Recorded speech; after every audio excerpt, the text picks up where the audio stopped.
Hey everyone, welcome to our Davenant Shorts, where we're talking to Davenant Hall lecturers, professors, staff, faculty, all that fun stuff about their courses in this upcoming Trinity term, which runs from April 8th to June 15th, and registration ends March 29th. So by the time this episode comes out, you'll have about a week and a half before registration closes. You're going to want to register for this course as soon as you possibly can. And this course is philosophy as a way of life. We have Dr. Joe Minich, and you might recall his name because we've had him on before. Actually, about a year ago around this time, we had him on for his Lexham Press book, The Bulwarks of Unbelief, how atheism basically was made possible. So thanks for coming back on the show for a little mini interview, Dr. Minich. Well, thanks for having me. This will be fun. So if people hadn't listened to your previous episode with us, um, just introduce yourself, tell our listeners a little bit about yourself, and then especially so how you became a Davenant Hall lecturer. Yeah, my name is Joe Minich. I suppose my background is a little bit all over the place, a little bit of history, a little bit of theology. The PhD is technically in the humanities, though philosophy heavy. Um, and so I guess I'm closest to being a philosopher, I suppose, by trade. Makes Uh, sense for this course. Yep. yeah. So that's effectively my background. Been all over, not just kind of academically, but ecclesiastically, and lived in a good handful of spots in the nation. And so, I'm trying, in some sense, to draw from all of that to teach my students. And I suppose it is being something of an idiosyncratic hodgepodge of a person and an intellectual that lands me at Davenant, the Mhm. peculiar network of intellectuals and pastors and professionals that made up uh, the original cohort of Davenant, and out of which Yeah. this institution, Davenant Hall, has grown. Of course, tethered, to the Reformed confessions and tradition. Uh, Nevertheless, a kind of interesting group of fellows that I'm just really privileged to work with. And so, my my relationship to Davenant overall is really as old as the institution. I Hmm. suppose I knew some of the folks that founded it, and I was kind of part of their little army of friends Oh that yeah. they Yeah. put together organically at the very beginning. Um, and as I was going through my master's and my PhD and such, it became the case that it was looking more and more like I might put my hat in with Davenant and help that team, as opposed to go into a more traditional academic route and that sort of thing. And so when Davenant Hall basically was founded and cultivated just a couple of years ago, I was one of the original faculty, and have since taken on full-time responsibilities with Davenant, doing teaching for Davenant Hall, but then a bunch of things on the residential side of things over here. I'm actually coming from Davenant House, Mhm. where we host student groups and other events that Davenant does, and I've had my hands in the press and that sort of thing. And so, yeah, I guess I've been here since the beginning, and it's turned into a full-time position in the last year, which I'm just very excited about, and it's a great gig. There you go. Yeah. So students are interested in seeing what Davenant House actually looks like. If you look right over his shoulders, you get to see That's what Davenant Hall actually looks like, or at least the it. Davenant House actually looks like. Yep. So special little treat This for is our the YouTube scene of the audience. crime. Yep, exactly. So speaking about Davenant Hall, what makes Davenant Hall unique since you've been there basically since the beginning? What makes it unique amidst just the scores, the scads of options within the theological, educational, higher theological training? Yeah, Davenant Hall is a fascinating institution to me. And I think a lot of what makes it unique is that, on the one hand, like, I went to seminary, I went to RTS in DC, um, had an absolutely wonderful experience. So I don't come at this from somebody who's, like, critical of seminary in principle or You're not something like that. poo-pooing other Oh, theological institutions. yeah, no, not at all. And nevertheless, seminaries have as their reason for being typically the training of ministers. Yep. Um, and Often there's people like myself who go to seminary and they're not trying to become a minister, and you can learn a lot doing that, as I learned a lot. Um, Davenant, I think it's more principial that what we're doing here really is trying to take the tradition and apply it to people wherever they're coming from. So you get a lot of lay people, you get people that have already been to seminary who want to supplement that education, pastors and elders and all that sort of thing, who are coming to engage pieces of the tradition and pieces of knowledge that they're interested in, for the sake of bringing it back to the peculiar vocations that they have. And so we've had people from already all over the world, an enormous amount of men, an enormous amount of women, an enormous amount of clergy, an enormous amount of laity, and Hmm. it really is. And then the environment from within which we're learning as well, I'd say, is a little more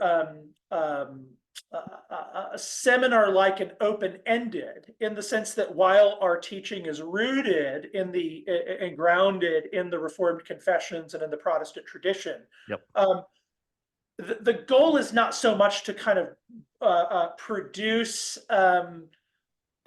copiers, as it were, of that tradition. It's Yeah. to internalize that tradition and then take it and to sort of take it and inflect it creatively.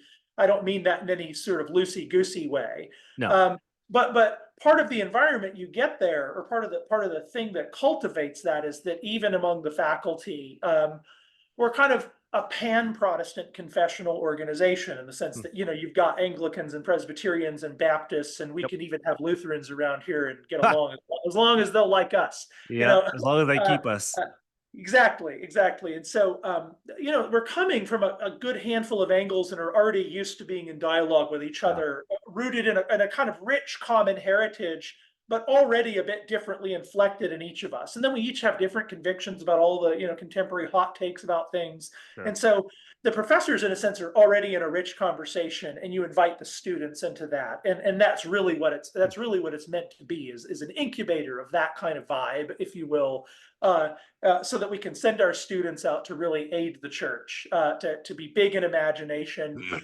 also to have a deeper, also be deeply rooted in the riches that we share, in one sense, and then take it back to their own context.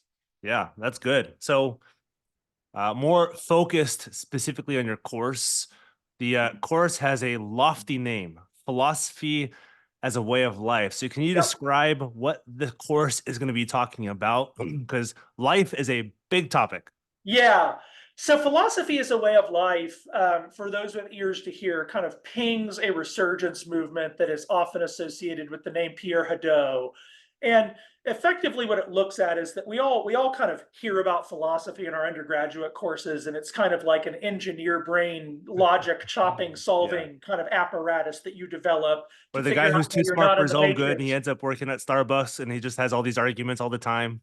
Yeah, and you're trying to, like, figure out how you're not in the matrix or something like Yeah, that. exactly. That's um, the origin of philosophy, and this was kind of Hadot's contribution to the history of philosophy. The origin of philosophy, it was very often conceived that on the one hand, we are in philosophy after the attempt to grab, as it were, the unity of all the things out there in the mind, to hold in ourselves the unity of the cosmos, in a way. What is the most singular and high way we can look at everything? Philosophy has always had that kind of gaze. But um, uh, philosophy was always an attempt of a community to practice the whole ordering of the self around that unity. And so it's not just a unified glance at the cosmos pulled over into the mind in such a way that I could know, but the patterning of my whole life and my whole self after that unity, so that that unity comes from both angles. And often the practices, kind of like you could almost think of a philosophical school that Paul might be engaging in Mhm. Acts, as a kind of dojo. The practices, as it were, are meant to train you, in a sense, to hold the world in the way that a particular philosophy is after. And it's for this reason that in the period of antiquity and late antiquity, it was not uncommon for Jews and for Christians, by philosophers, by people commenting in the Mediterranean world, to be seen as a philosophical people, or in the case of the Jews, as a nation of philosophers, because the perception was, here's a here's a community that's very singularly ordered around something, Yeah. over around a kind of monotheistic conception of God and the practices around that. And that manifested very philosophically. And so what we do in this course is kind of go through the history of philosophy, you might say, and look at attempts to construct philosophy in that manner, what Huh. the unity of things, and then how do we pattern ourselves around it. And so we kind of go through, like, the pre-Socratics and the Socratics, And one of the fun things that we get to do in this course is uh, treat Jesus and Paul as kind of stepping stones in a real world history of philosophy. So how Hmm. does it, by that definition of philosophy, how does Jesus ring as a philosopher? How does Paul ring as a Yeah. philosopher? And of course, we're um, this through Jonathan Pennington and I was others. about to bring up his book that Yeah, Jesus is philosopher. Yeah. yeah. We draw on his book on Sermon on the Mount a bit in the Yep. course, and There's it's another like one on Paul and the Giants of Philosophy that's too. also in the course. Yep. Yep. Yep, that Paul and the Giants of Philosophy is also a reading in the course. And exactly what you're seeing in New Testament studies and Second Temple studies and these sorts of things these days is that people are aware that this is a discourse that is being pinged in various places in the New Testament. Hmm. And some of the New Testament content shines a bit when you read them within that larger context in this way. And as Pennington and others have pointed out, it was very, very common, both in the early church and those outside the early church, to see Jesus as a philosopher of Yeah. sorts. Justin can don the philosopher's robe without a crisis of identity in the second century. Yeah. But I think recovering that more ancient rather than community college vision of philosophy we have today Yep. helps you understand what's going on there, Hmm. and why those identities in a sense aren't in conflict. Yeah, I mean, even the Epicureans and Stoics looked at Paul in the Book of Acts and it's like, this dude has a philosophy we've never heard about. So they treat him much like a philosopher as well. Yep, exactly. That's right. Uh, so you've already talked about two books you'll be engaging this and kind of general topics, but as you know, students and especially I think those who are coming into Davenant are like, hey, Dr. Minich, what am I going to be reading in this course? Like, what am I going to be engaging with? Like, Yeah, tease me a little yeah. bit. What am I going to be reading in this course? So the two texts that I get, there's a handful of them. Socrates and Other Saints is an interesting book, and there's again Pennington and there's Paul stuff. Um, there's a handful of texts that are fascinating. Two that you'll be reading that I find fascinating are Sharp and Ure's Philosophy as a Way of Life, which is really a history of the concept of philosophy as a way of life from the ancient to modern times, kind of Okay. modern parodies of philosophy as a way of life. And that text is unique. I don't think there's any other text. There's many books. I think Joshua Jipp just published a book, Yep. Christian Philosophy as a Way of Life. Yep. Philosophy as a way of life as a theme is being recovered remarkably in the last decade. Hmm. And we're going to see more and more books with that in the title. This book is unique in that it's really, as far as I am aware, the only real historical survey of that motif, Interesting. so that you're kind of able to see the evidence for looking at it that way, the discussion of those who framed it that way, and the various little disputes there. But seeing how smoothly that helps you access, seeing the way in which that gives you a history of philosophy is very, very interesting, and the continuity, in a sense, of the philosophical project. Um, and then we read Stephen R.L. Clark's Ancient Mediterranean Philosophy. And if nothing else, just introducing students to the writings of Stephen R.L. Clark is so exciting to me, because he's one of these philosophers that most people in the Protestant world don't read, though I think he is technically a Protestant. Uh, but he is one of these guys who really understands the ancient mind. He knows several piles of literature that are very rarely known, I'd say, maybe in art circles. And Hmm. he's able to draw a map of kind of the world of mythos to logos. What is it that makes philosophy philosophy as opposed to the grammar of the myths? And then speak about the development of philosophy all the way into the late antique period, and do it with such precision and a Hmm. comprehensiveness of knowledge that just being introduced to Stephen R.L. Clark as a writer is something I love to give to students, because he is, in my judgment, just one of the most excellent writers and one of the most Hmm. excellent thinkers, and opens the mind up, I think, to ways of putting everything together that just in an exciting manner. So Stephen R.L. Clark is just absolutely a fantastic read, and I love introducing students to him and taking them through his work.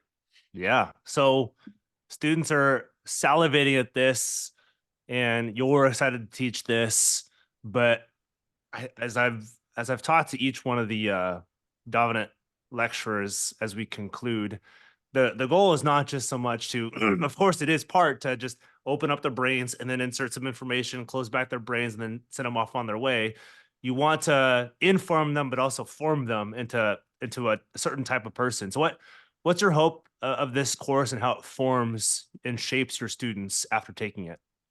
Yeah, and in some sense, probably more than any other course, there's a little bit of an underhanded pitch for this particular Okay. one because Yeah. uh, the whole point of taking this approach to philosophy as a way of life is to see that the task that we're involved in is just that. It's a posture of the whole self Mm. toward the whole of things.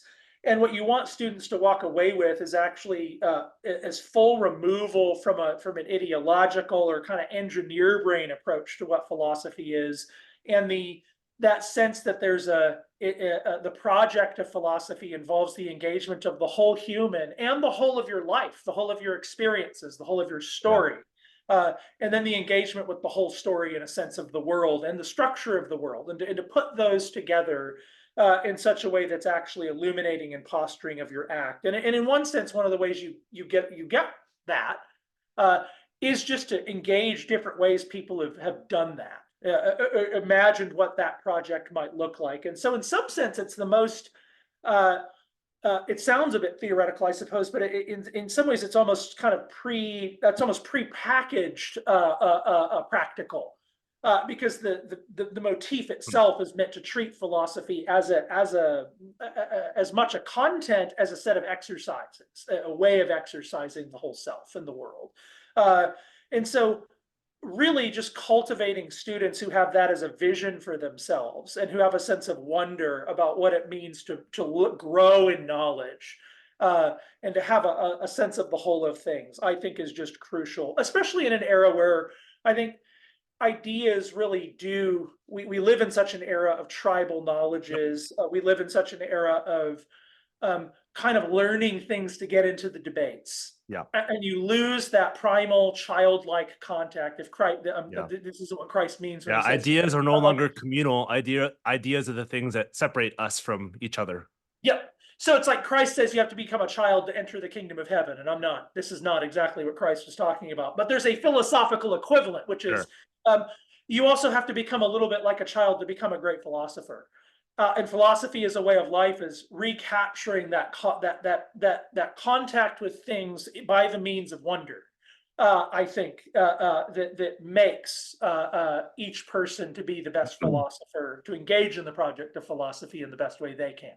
Yeah.